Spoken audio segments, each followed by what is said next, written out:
দারুণ এক পরিকল্পনা। তো চলুন শুরু করা যাক। প্রথম এমসিকিউ প্রশ্ন, বিশ্বগ্রামের মূল উপাদান কোনটি? ইন্টারনেট, যা আমাদেরকে সারা বিশ্বের সাথে সংযুক্ত রাখে; ঘোড়ার গাড়ি, যা দিয়ে আপনি মহাকাশে ভ্রমণ করতে পারেন। বলুন তো সঠিক উত্তর কোনটি? ঘোড়ার গাড়ি হবে।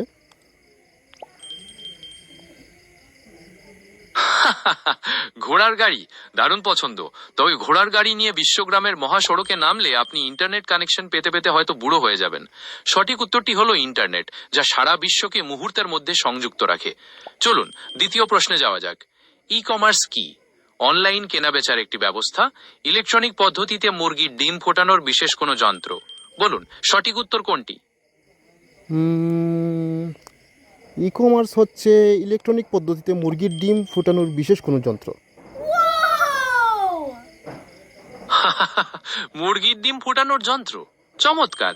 আপনি তো ই কমার্সকে একবারে মুরগি খামারে নিয়ে গেলেন। কিন্তু না, ই কমার্স হচ্ছে মূলত অনলাইনের মাধ্যমে কেনাবেচা করার একটি ব্যবস্থা। চলুন তৃতীয় প্রশ্নে যাওয়া যাক। তথ্য ও যোগাযোগ প্রযুক্তির জনক কে? স্যার আইজাক নিউটন, যিনি আপেল পড়ার রহস্য বের করেছিলেন; অ্যালান টিউরিং, যিনি আধুনিক কম্পিউটারের ধারণার সূচনা করেছিলেন। তথ্য যোগাযোগ প্রযুক্তির জনক অ্যালান টিউরিং হতে পারেন। একদম সঠিক। অ্যালান টিউরিং আধুনিক কম্পিউটারের ধারণার সূচনা করেছিলেন এবং তার অবদান ছাড়া আজকের এই ডিজিটাল পৃথিবী চিন্তাই করা যায় না। চলুন চতুর্থ প্রশ্নে যাওয়া যাক। ব্লগ কি?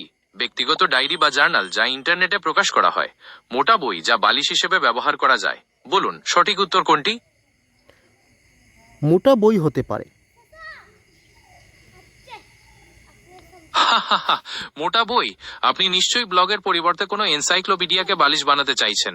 ব্লগ তো আসলে অনলাইনে প্রকাশিত ব্যক্তিগত ডায়েরি বা জার্নাল, যা বালিশ হিসেবে একটু অসুবিধাজনক। চলুন পঞ্চম প্রশ্নে যাওয়া যাক। ভিডিও কনফারেন্সিং কি? মুখোমুখি না হয়ে দূরত্বের ব্যবধানে ইন্টারনেটের মাধ্যমে মিটিং করা। মঙ্গল গ্রহে বসে চা খাওয়ার একটি বিশেষ নিয়ম। বলুন সঠিক উত্তর কোনটি? টেলিকনফারেন্সিং হচ্ছে মুখোমুখি না হয়ে, মানে দূরের জায়গা থেকে ইন্টারনেটের মাধ্যমে মিটিং করা। একদম সঠিক। আপনি তো দেখছি দারুণভাবে সব প্রশ্নের উত্তর দিয়ে যাচ্ছেন। ভিডিও কনফারেন্সিং এর মাধ্যমে আমাদের দূরে থেকেও একে অপরকে দেখতে এবং কথা বলতে পারি। মঙ্গল গ্রহে গিয়ে চা খাওয়ার কোনো প্রয়োজন পড়ে না। চলুন ষষ্ঠ প্রশ্নে যাওয়া যাক। আউটসোর্সিং কি? অন্য কোনো দেশ বা কোম্পানিকে দিয়ে কাজ করিয়ে নেওয়া, বাড়ি থেকে বের হয়ে নিখোঁজ হয়ে যাওয়া এবং কারো সন্ধান না পাওয়া। বলুন সঠিক উত্তর কোনটি?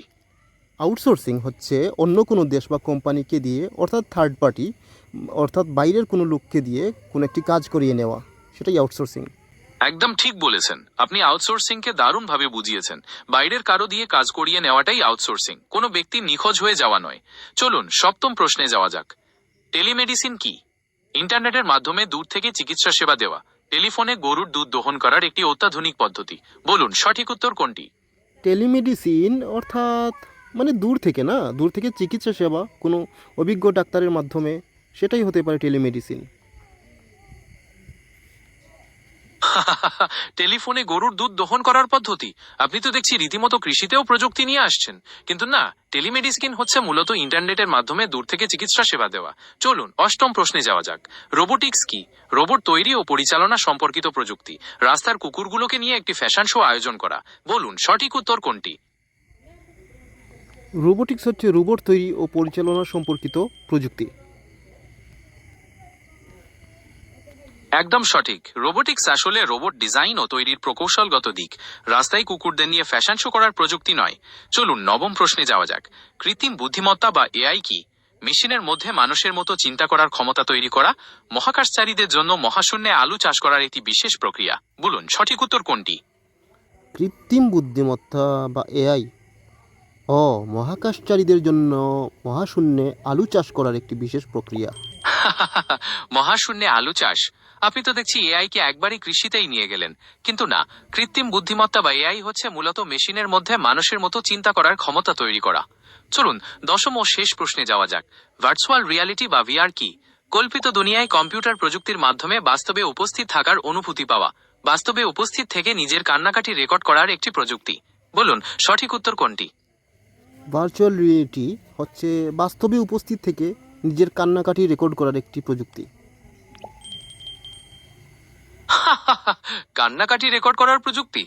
ভিআর তো আসলে কান্নাকাটি রেকর্ড করে না, বরং আপনাকে এমন এক কল্পিত দুনিয়ায় নিয়ে যায় যেখানে আপনি সত্যি সত্যি উপস্থিত থাকার অনুভূতি পান। এই 10টি প্রশ্নের মধ্য দিয়ে আমাদের কৌতুকপূর্ণ সেশনটি এখানেই শেষ হলো। আশা করি বেশ ভালো সময় কেটেছে আপনার। ধন্যবাদ। আপনাকেও ধন্যবাদ এমন মজাদার একটি সেশন উপহার দেওয়ার জন্য।